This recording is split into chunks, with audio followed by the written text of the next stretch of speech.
Il n'était pas dans le groupe pour affronter Nice samedi et cela ressemblait déjà à un bel indice concernant un potentiel départ. Comme indiqué par certains médias, Przemysław Frankowski avait décidé de faire la grève ce week-end et cela a visiblement payé. Ce matin, le RC Lens a accepté une offre du club turc de Galatasaray. Le montant, environ 10 millions d'euros. Sauf retournement de situation, le Polonais de 29 ans va donc quitter le nord de la France dès aujourd'hui. Au final, 10 millions d'euros, une vente à peu près de 10 millions d'euros d'un Przemysław Frankowski. Un joueur qui s'était mis en grève, donc que tu peux difficilement retenir. Vous en pensez quoi justement de ce départ? C'était soudain, vous ne le voyez pas arriver? Je me demande s'il s'est vraiment mis en grève en fait.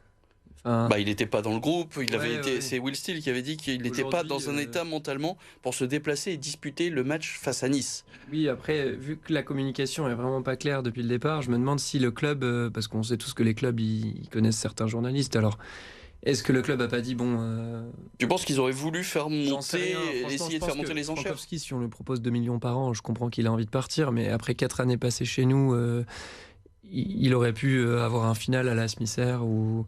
C'est la méthode qui dérange en fait, la façon dont il part un peu du jour au lendemain. C'est le football moderne, mais c'est dommage alors qu'il lui restait 3 mois à faire et il partait cet été. Mais le problème, c'est peut-être que souligne Alexandre, Julien, c'est peut-être la communication autour du mercato. Tu as Will Steele, après la rencontre, qui dit Frankowski ne partira pas.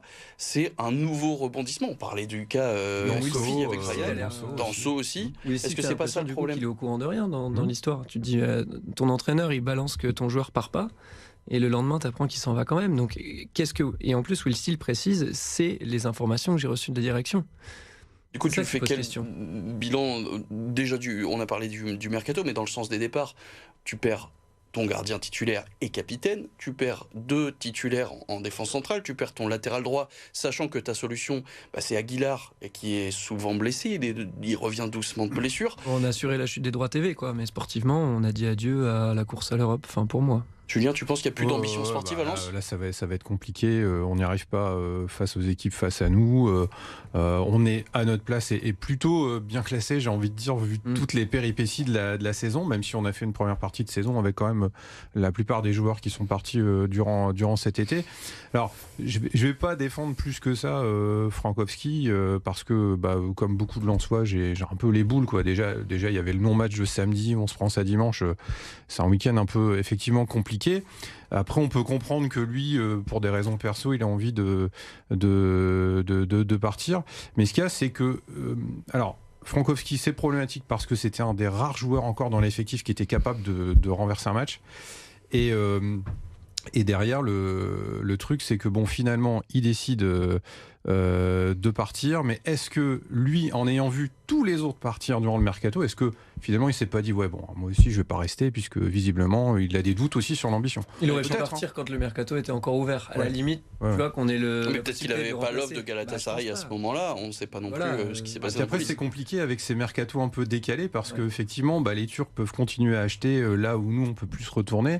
Et puis, ça diminue aussi mécaniquement le nombre d'offres que tu peux avoir a posteriori. Il a joué ce week-end à Nice, mais est-ce que tu peux retenir un joueur qui a envie de partir manifestement quand t'as pas de solution? Compliqué. Alors, est-ce qu'il a fait grève, est-ce qu'il n'y a pas grève? Effectivement, avec tout ce qu'on entend en com, on peut avoir des doutes sur la véracité des faits, mais en tout cas, on le voit quand même, c'est compliqué d'aller au bras de fer avec un joueur qui a décidé de partir. Et ça reste 10 millions. Et ça reste 10 millions, donc plus dans les poches des Lensois, qui effectivement ont beaucoup vendu cet hiver, mais on continuera de se poser la question, et on verra ça à la fin de la saison, sur les ambitions européennes. En tout cas, au classement, Lens qui est donc toujours à 33 points, qui se retrouve 7e à égalité avec Lyon, 2 points devant. On a Lille qui retombe à la 5e place, 35 unités, c'est-à-dire à 8 points du 2e Marseille. Si on regarde le calendrier maintenant, on voit que ce week-end, Lens reçoit Strasbourg, ce sera sans Medina, donc le coup d'envoi dimanche à 17h15, et Lille qui sera à Rennes dimanche à 20h45.